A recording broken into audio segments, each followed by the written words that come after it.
wabarakatuh. Nama saya Nur Faizin Ismulia Suhaidi dari akuntansi 6B. Di sini saya akan menjelaskan tentang pengertian audit, tujuan audit, opini audit, dan penerapan audit di dalam kantor. Saya di sini membuat video sebagai melengkapi tugas dari mata kuliah pemeriksaan akuntansi. Baik, kita lanjut aja langsung ke penjelasan materi, dan di sini saya akan ditemani oleh dua orang teman saya yang bekerja di bagian keuangan. Pertama, perkenalkan dulu, di sini ada dua teman saya yang bekerja di bagian lembaga keuangan. Yang pertama ada Saya Rio Lamsa Nugraha. Kebetulan saya bekerja di salah satu bank milik negara. Kebetulan juga bekerja sebagai staf akunting di perusahaan itu.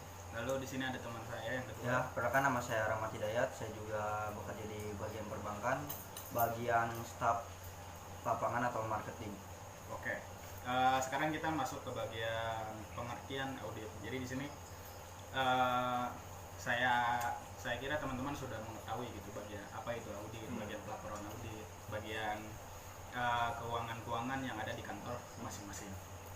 Di sini saya akan sedikit menjelaskan atau sedikit memaparkan bagian apa itu audit. Yang pertama, audit itu bisa dikatakan dengan kata pemeriksaan juga, dalam arti luas bermakna evaluasi terhadap suatu organisasi, sistem, proses, atau produk. Audit dilaksanakan oleh pihak yang kompeten, objektif, dan tidak memihak, yang disebut auditor, dan tidak memihak dan bisa disebut yang disebut oleh auditor. Tujuan diadakannya audit adalah untuk melakukan verifikasi bahwa subjek dan audit telah diselesaikan atau berjalan sesuai dengan standar, regulasi, dan praktik yang telah disetujui dan diterima.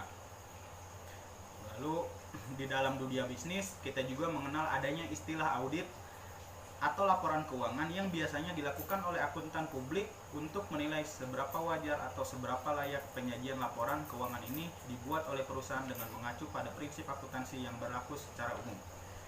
Baik, di situ adalah pengertian daripada audit atau pemeriksaan.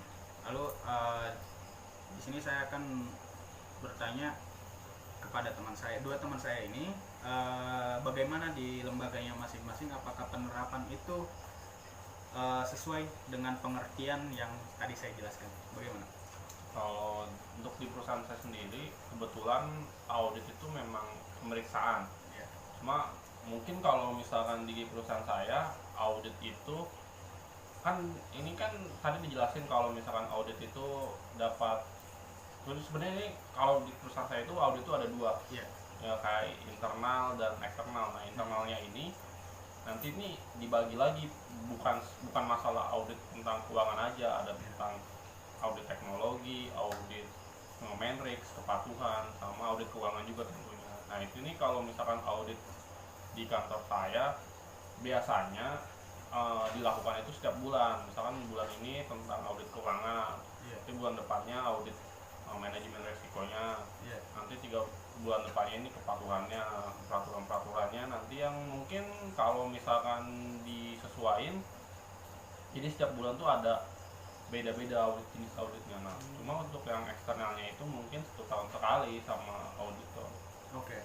Tadi dijelaskan kalau misalnya di lembaga Pak Rahmat gimana? Untuk di kantor saya, di perbankan saya, kita auditnya untuk 3 bulan sekali, dan itu mencakup segala hal untuk pemberkasan, terutama sama mengikuti untuk lapangan, untuk melihat kondisi lapangan sesuai atau tidak dengan prosedur perusahaan yang sudah ditetapkan oleh perusahaan.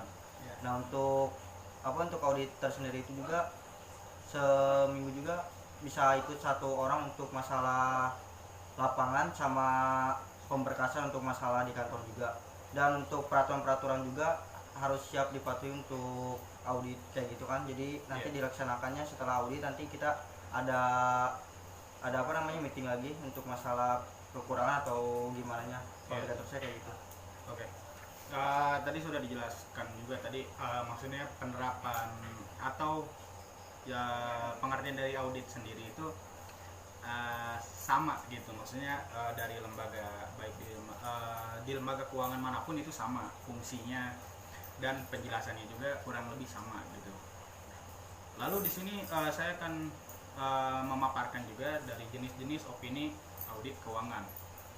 Jadi jenis-jenis opini audit keuangan itu ada beberapa di sini yang perlu diketahui oleh daripada bagian keuangan, baik dari akunting maupun dari staf lapang ya. Iya. Oke. Lalu di sini ada opini wajar yang tanpa pengecualian atau unqualified opinion. Jadi opini wajar tanpa pengecualian adalah pendapat yang diberikan auditor tanpa suatu keberatan apapun atas ikhtisar keuangan yang disajikan oleh pihak manajemen. Bentuk laporan ini digunakan apabila terdapat keadaan sebagai berikut. Bukti audit yang dibutuhkan telah terkumpul secara mencakupi dan auditor telah menjalankan tugasnya sedemikian rupa sehingga ia dapat memastikan kerja lapangan telah ditaati. Itu yang pertama. Lalu yang kedua, telah mengikuti standar umum yang telah disepakati. Lalu yang ketiga, laporan keuangan yang diaudit disajikan sesuai dengan prinsip akuntansi yang umumnya berlaku di Indonesia dan ditetapkan secara konsisten pada laporan-laporan sebelumnya. Demikian pula penjelasan yang telah mencakupi disertakan pada catatan kaki dan bagian-bagian lain dari laporan keuangan. Lalu tidak terdapat ketidakpastian yang cukup berarti no material atau uncertainties mengenai perkembangan di masa mendatang yang tidak dapat diperkirakan sebelumnya atau dibacakan secara memuaskan. Lalu bagaimana di lembaga masing-masing, apakah opini-opini tersebut itu berlaku atau berlaku dan berjalan sesuai dengan ketentuan yang telah ditentukan? Bagaimana? Kalau ya ini kan tentang audit, kalau misalkan opini kayak gini kan menyangkutnya tentang audit eksternal ya, yang audit independen dari KAP tentunya. Nah cuma kalau misalkan untuk audit internalnya sendiri, mungkin di kantor saya atau mungkin di kantor Pak Rahmat juga, mungkin sebenarnya auditnya itu opininya bukan seperti ini. Mungkin itu lebih ke laporan aja, report dari si audit internalnya ini. Cuma untuk audit eksternal, karena dari KAP dan saya juga akunting, saya sih megang juga dari opini-opini ini yang memang sudah ada di kantor saya. Kebetulan juga 1 tahun belakangan ini juga saya kebagian untuk ngurusin ini juga, dan ya hasilnya juga kemarin udah keluar bulan Maret untuk kantor saya, dan ya pasti seperti yang saudara Nur Faizin bilang, seperti ini. Jenis opininya ada 4. Ya tadi baru satu yang saya sebutkan. 3 lagi adalah opini wajar dengan pengecualian. Lalu yang ketiga opini penolakan. Lalu yang keempat opini tidak wajar. Oke, terus bagaimana di lembaga keuangan Pak Rahmat? Tadi sudah dijelaskan kan di bagian keuangan Pak Iyo. Kalau misalkan bagian saya kan maksudnya kan untuk audit di bagian lapangan kan selalu ikut ya. Jadi untuk kalau misalkan di lapangan mencangkupnya kan semua dari kehadiran kayak gitu. Soalnya kan kita juga mengikuti kehadiran yang sudah ditentukan sama perusahaan. Sama untuk pembayaran angsuran dan jadi si pemberkasan si outstanding dengan si bukunya itu harus sama kalau misalkan audit dari lapangan. Dan nanti kayak pemberkasan yang lainnya juga itu maksudnya ke lapangan juga, kayak kita pemilihan data aplikasi atau persyaratan itu udah tanggung jawabnya dari lapangan juga. Jadi nanti kantor mah cuma hanya pemberkasan apakah ada yang selisih atau tidaknya nanti dilaporkannya kan setelah sebulan atau yang lainnya. Tapi kita setiap hari kita harus report juga sama ke audit juga, soalnya kan kita juga kan ada grup. Jadi audit juga masuk ke grup kita, jadi agar pas kita report jadi ketahuan ada keselisih atau tidak, udah benarkah atau tidak untuk di lapangan sama prosedur yang sudah ditentukan sama kantor gitu kan, sama manajemen gitu. Jadi kita juga mengikuti SOP yang sudah dijalankan sama kantor, di lapangan juga harus mengikuti kayak gitu kalau misalkan audit untuk masalah lapangan. Oke. Lalu di sini ada tahap, kita lanjut ke bagian selanjutnya yaitu tahap-tahap opini audit. Sebelum auditor memberikan pendapat opini yang tadi sudah dijelaskan, mungkin tadi teman-teman sudah mengerti tentang opini 4 tadi ya, maksudnya keseharian yang sudah dilaksanakan, maksudnya sudah menjadi bagian daripada pekerjaan sehari-hari. Lalu di sini ada tahapan opini-opini. Nah, maksud saya menerangkan atau membacakan tahap opini-opini audit di sini, apakah ini sesuai dengan yang terjadi di lembaga masing-masing. Yang pertama adalah perencanaan dan pencanangan pendekatan audit, yang kedua pengujian pengendalian dan transaksi, yang ketiga pelaksanaan prosedur analitis dan pengujian terinci atas saldo, yang keempat penyelesaian dan penerbitan laporan audit. Nah, bagaimana itu di bagian lembaga masing-masing? Apakah tahapan-tahapan ini sesuai dengan yang ada di PSAK tersebut? Bagaimana Pak Rio? Ya, kalau misalkan ini kan tahap-tahapannya juga ya. Yeah. Mungkin kalau tahap-tahapannya memang sudah sama, cuma eksekusinya aja yang beda. Biasanya kalau di kantor saya itu ya sama, dari awal kita planning dulu kan mau ngaudit apa nih. Kebetulan kan saya akunting, pasti ngauditnya tentang keuangan juga. Nah, kita nge-planning dulu nih cabang mana yang mau kita audit dan mana-mana aja yang mau kita audit.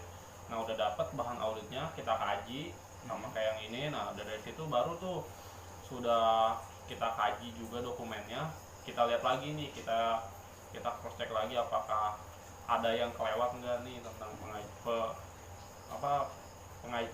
pengajian kita tadi ini. Nah, setelah udah kita kaji, udah fix nih, misalkan ini bolongnya di mana, ininya di mana, salahnya di mana, fraudnya di mana. Nah, baru nanti itu sih kalau misalkan kita udah dapat data kasarnya, kan kita udah tinggal si pengajian ini kan ibaratnya data kasarnya nih. Nah, setelah kita cross check lagi kan tuh kemungkinan udah jadi data matang. Nah, kalau misalkan udah jadi data matang, kemungkinan yang membuat laporannya itu auditnya, petugas auditnya biasanya itu kayak ada satu bagian atau satu grup buat ngaudit sendiri. Nah, kalau saya sebagai staff sih, saya cuma bantu ngambil datanya aja. Nah, sisanya untuk pelaporan dan pembuatan itu sih diserahin lagi ke bagian audit sendiri. Oh gitu. Oke, dari Pak Rahmat bagaimana? Ya, apakah tahapan opini ini sesuai sama seperti kata Pak Rio. Kalau buat audit di lapangan sama kayak gitu, jadi cross check lapangan, terus report ini juga, report buat masalah keuangan, takutnya ada yang fraud atau yang lainnya. Soalnya kalau misalkan di lapangan itu terlalu banyak fraud kayak gitu. Jadi untuk masalah audit dia paling dicernanya tuh yang dari ini doang, yang dari lapangan. Jadi untuk pemberkasan semua paling terakhir. Jadi kebanyakan audit kalau misalkan di kantor saya itu ikutnya kebanyakan ke lapangan. Soalnya kenapa? Takutnya ada yang fraud kan nggak akan ketahuan. Tapi kalau misalkan audit terus mantau dari lapangan maupun dari pemberkasan, nanti kita ketahuan masalah fraud atau yang lainnya, nanti kita ada buat selisihnya, atau nanti dari auditnya juga menanyakan ke nasabah kita juga apakah benar pembiayaan atau yang kita berikan sesuai dengan yang dikasih sama kantor kayak gitu. Sama aja sih, sama kayak Vario kayak gitu. Oh gitu, berarti kurang lebih sama ya, maksudnya hampir sama daripada yang ada di PSAK dan penerapan yang di kantor masing-masing. Oke, di sini kita sudah menjelaskan tadi pengertian, penerapan, tahapan-tahapan maupun opini audit, dan kita tanyakan tentang maksudnya pengalaman di lembaga masing-masing. Oke, daripada video ini saya cukupkan sekian. Apabila ada kesalahan mohon dimaafkan. Wabillahi taufiq wal hidayah. Wassalamualaikum warahmatullahi wabarakatuh.